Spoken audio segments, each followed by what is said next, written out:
What's going on, everybody? Welcome back to another video. Today I want to talk about 3 tips that I have for someone who's just now getting started stacking silver, maybe in the recent weeks or the recent months, or maybe they haven't even officially gotten started yet. I have 3 tips for you. Really quick, just in case you're new, make sure to subscribe for daily videos. Also subscribe to my second channel, which is my backup channel for exclusive weekly content. Brand new video over there, go check it out. The link will be in the description. And if you want to help support the channel by getting some DYDSS merchandise, of course, we have some precious metal themed t-shirts and hoodies, which are up for grabs, along with a ton of other products, t-shirts, hoodies, even stickers, many of which are raising funds and awareness for different charity organizations. And of course, the brand new Kraken Stackin' t-shirt, hoodie, sticker, and coffee mug, inspired by the beautiful 2-ounce silver Kraken coin. Any and all merchandise can be found by clicking the first link in the description section down below. Thank you in advance. It's more than appreciated. Now let's get right into it. The first thing that I have on the list of tips for somebody who's brand new to the silver stacking game, the silver stacking world, maybe you were introduced to precious metals by watching videos on YouTube, or maybe you have a friend that's involved, or maybe you've been doing some research and you've been trying to figure out a way to save money in a different way, or preserve your wealth for the long term, or to protect yourself from inflation, and you've stumbled upon silver and you decided that this is for you. You did your own research, you've already come to your own conclusions, and you've made your own decisions. So the first thing on the list I have is to go out of your way looking for the lowest possible premiums. If you are just now getting started or have just recently got started stacking silver, that tells me that you kind of missed the $16, $17 spot price boat back when premiums were only $1 or $2. Times have changed. Things are different. Spot prices now over $25, and the premiums are $3 or $4 minimum. So it's incredibly tough to get your hands on as much silver for the same exact dollar amount as it was just 6 or 7 or 8 months ago. With all of that being said, you can still get your hands on silver for a relatively low premium, and you could do this by going with some 90% silver like I have over here, some generic silver bars like I have over here, or a generic silver round, something that is not necessarily a coin, something that is not necessarily a collector's piece, or something that's from a series or a set or anything like that. Those typically carry a higher premium because they don't just have the silver value, they also have maybe numismatic value or collector's value or whatever. But the 90% and the generic silver, for me personally, is the way that I've been doing things for the last couple of weeks or the last month or so. I have been going out of my way, keeping my eyes peeled at all times, looking for the lowest possible premiums. Now, what I like to do, or more so what I liked to do at the very beginning when I first got started stacking silver, and this is what I tell people to do all the time. Keep in mind, I'm not a financial advisor, and this isn't financial advice, but what has made the most sense to me is opening up 3, 4, 5, 6 different tabs on my computer, go to 3, 4, 5, 6 different precious metal dealing websites. Maybe I'll open up eBay, maybe I'll open up a couple other precious metal sellers, different websites, and I put pretty much the same things in each shopping cart, and then I look and see which one is going to charge me the lowest dollar amount. Now, some websites, I don't want to say are better than others, but some websites have flash sales going on, so maybe you can get something for a percentage bumped off of the premium, or maybe you can get something that's just, in general, cost lower than on this other site over here. So you have to really evaluate the different sites and figure out which one is going to give you the lowest dollar amount for different pieces of silver, depending on what you want. So that's my tip number 1. Go out of your way looking for the low premiums. Number 2, visit your local coin shops. This is something that I've been saying for a year, maybe a year and a half at this point. I think it's an excellent idea to support your local coin shop. And the reason I say that is because if you are consistently showing up, if you are consistently supporting their business, giving them business, and not just going in looking for silver, pick up some silver, and then leave. No, I believe it's a smart idea to go in, get some silver, have a conversation, and then leave. So the tip isn't necessarily just to visit the local coin shop, but it's to become friends with the people who own it or the people who work there. The reason I say this, and I'm willing to bet 95% of the people watching this right now will be able to vouch for me when I say this. If you become friendly with your coin shop, the people who work there or the person who owns it, or if it's a family-run business, if you know them by name and if you're friendly, if you are consistent, if you are a regular customer, always showing up and showing your support while simultaneously financially supporting yourself, by the way. But if you're giving them consistent business, they are far more likely to hook you up with a deal. You can get them to order something specific for you. You can get them to hold on to something rather than putting it on the shelves for random people stopping by to just come in and say, hey, I want that, and pick it up and leave. They can hold something for you. They can order things for you. They can pretty much take care of you. And most businesses, or let me clarify, most small family-owned businesses have the you scratch my back, I scratch yours mentality. And if you're consistently showing up, if you are a regular customer of theirs, if you are a loyal supporter of their business, they're going to be far more likely to help you out any way that they can. So they might give you a Silver Eagle, let's just say. I mean, if they have Silver Eagles for, let's just say, $4 over spot, they might give it to you for $2 or $3 over spot. Not that that makes a huge difference. Not to say that that's, putting a huge dent in it, but it actually helps out. It helps out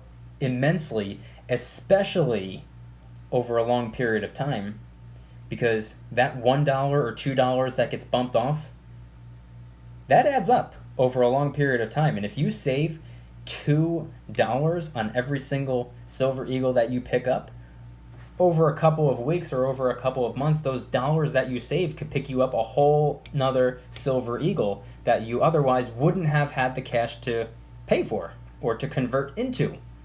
So that's my tip number 2, support your local coin shops. I truly believe, and from personal experience and from listening to all of the other people that I've been in contact with about coin shops, unfortunately, my coin shop has been closed since March because I live in New Jersey, the state that is pretty much too expensive to survive in.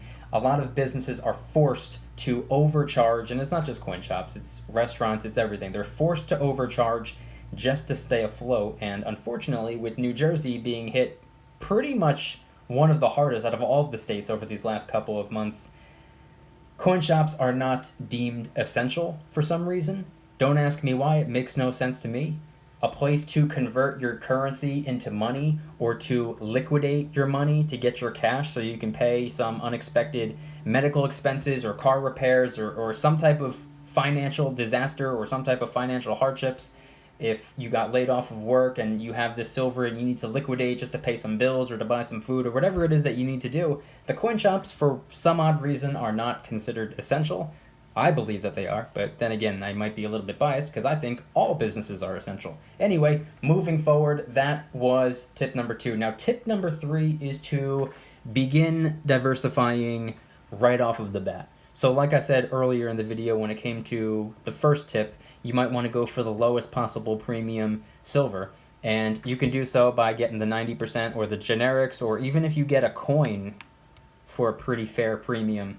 I think it's a pretty smart idea to begin diversifying right off the bat. You don't have to stick to one particular piece of silver. You don't have to stack a 10-ounce sunshine bar this week and then another 10-ounce sunshine bar next week and then another one and another one and another one every single week. You can mix and match it up. You can go with different denominations. You can go with a 10-ounce. You can go with a 5-ounce. You can go with a kilo bar, which is over 31 troy ounces. You can go with different levels of purity. Obviously, these right here, these are 3/9 fine pure silver. So is this right here. And this right here, this is a 4/9 fine, so it's an even higher level of purity. But this stuff right here, this is only 90% silver. And the way I see these, I put these in little stacks. Each one is $1 face value, 4 quarters per stack. But funny thing is, each individual one of these silver quarters, being that they are pre-1965, they are made up of 90% silver, which means it would take about 6 of them to equate to a troy ounce of silver, just about. And it doesn't just have to be the silver quarters. You can go with the silver half dollars. Each one of these is about 1/3 of a troy ounce of silver. You can go with the silver dimes. Each one of these is about 1/14 of a troy ounce of silver. You can mix and match it up. I believe it's smart to have different denominations of silver. I believe it's vital to have different denominations of silver, because what if the spot price were to go through the roof? Personally, I believe that a really large piece of silver might be difficult to part ways with if you absolutely need to.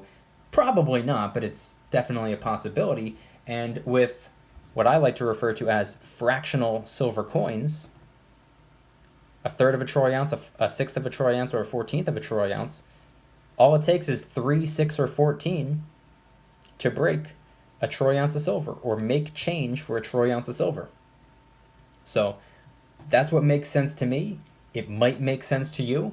You might agree with me on that. You might disagree with me on that. The good news is you don't have to agree with me. Everything that I say in my videos is just my opinion, and it's all from my perspective, and it's for entertainment purposes only. This is not financial advice. But adding on to the diversification, you don't have to just diversify with different types of silver. It doesn't just have to be a troy ounce, a 5 ounce, a 2 ounce, a 10 ounce. It doesn't have to be 90%. It doesn't have to be 3 nines fine. It doesn't have to be 4 nines fine. It doesn't have to be a different denomination, different type of coin, round bar, different levels of purity, different denominations. It doesn't just have to be silver. You can begin diversifying right off the bat with a little bit of gold. Now, you might not want to do this right away. You absolutely can. Stacking a little bit of gold right off the bat won't hurt you. But the way I see it is silver, I've always viewed as the opportunity metal. I believe it has far more room to grow and perform over time. Gold, on the other hand, it can absolutely go up. And in recent weeks, it has showed its ability to go up. However, I think silver just has more room to grow and perform. I mean, gold is practically at an all-time high. It just recently hit a brand new all-time high, and it's sunk down a little bit since then. But silver, on the other hand, is only halfway to its all-time high. Silver can go from where it's at all the way back to $50. It could go beyond technically, but historically speaking, we know for a fact that silver absolutely can hit $50 again. Why do we know that? Key word in that last sentence, again. It's already happened. We're not asking for silver to do something that it's never done before. Silver has already showcased its ability to hit $50. So it wouldn't really be all that crazy to assume that silver could once again hit $50 and maybe even surpass $50. Who knows? Maybe it'll go to $60, $70. It's definitely a possibility. I don't know for sure. I'm not a psychic. But history tells us that it's possible to go back to $50. And right now, it's only about halfway there. So you don't have to diversify with gold right off the bat, but it is an excellent way of diversifying. And people ask me all the time, what about platinum? What about palladium? Those are excellent as well. I do not own any platinum. I do not own any palladium. But I've always respected them. From day one, I've respected them as a method of diversification. It's just for me personally, I'm sticking to the silver and the gold. Now, I do have one last bonus tip, and I'm going to make this very, very quick.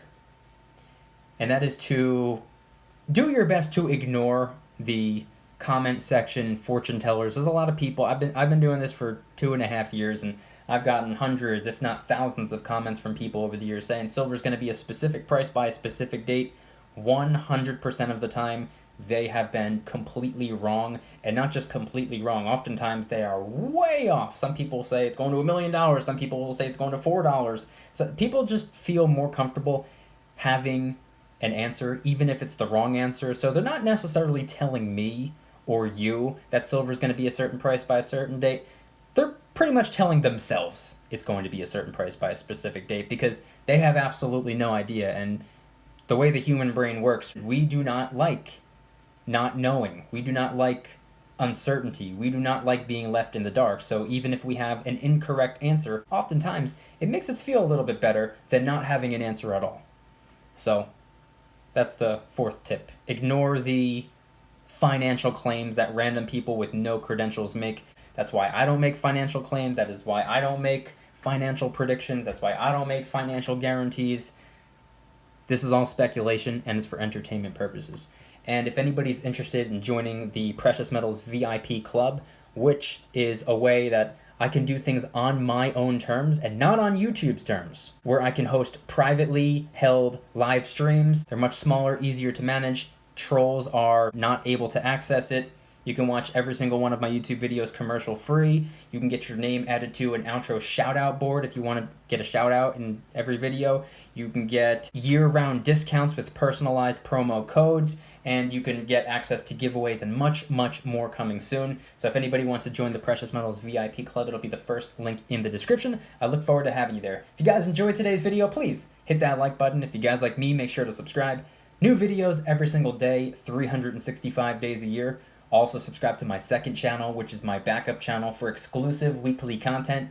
Brand new video over there. Go check it out. The link will be in the description. Trying really hard to hit 2,000 subscribers. We just hit 1,000. I appreciate that. And if you want to help support the channel in the biggest possible way, please consider getting yourself some DYDSS merchandise. Of course, we have some precious metal themed t-shirts and hoodies which are up for grabs, along with a ton of other products, t-shirts, hoodies, even stickers, many of which are raising funds and awareness for different charity organizations, and of course the brand new Kraken Stackin' t-shirt, hoodie, sticker, and coffee mug inspired by the beautiful 2-ounce silver Kraken coin. Any and all merchandise can be found by clicking the first link in the description section down below. Thank you in advance, it's more than appreciated. Now this video was inspired by many of the comments that I've been receiving on my recent live stream, so I kind of wanted to talk to the brand new person who just recently started stacking silver today. Hopefully my 3 tips plus a bonus tip were something that you consider valuable or something you consider helpful or something. And everybody watching this right now, if you are not a brand new person involved in the game, involved in stacking, what would your tips be? What tip would you give to the brand new person stacking silver right now? Do you agree with me on going out of your way to look for the low premiums? Do you agree with me on supporting the local coin shops? Do you agree with me on diversifying, maybe even different types of precious metals? Let me know your thoughts in the comment section down below. Thank you guys so much for watching. I'll see you tomorrow. And remember, don't you dare stop smiling. Peace.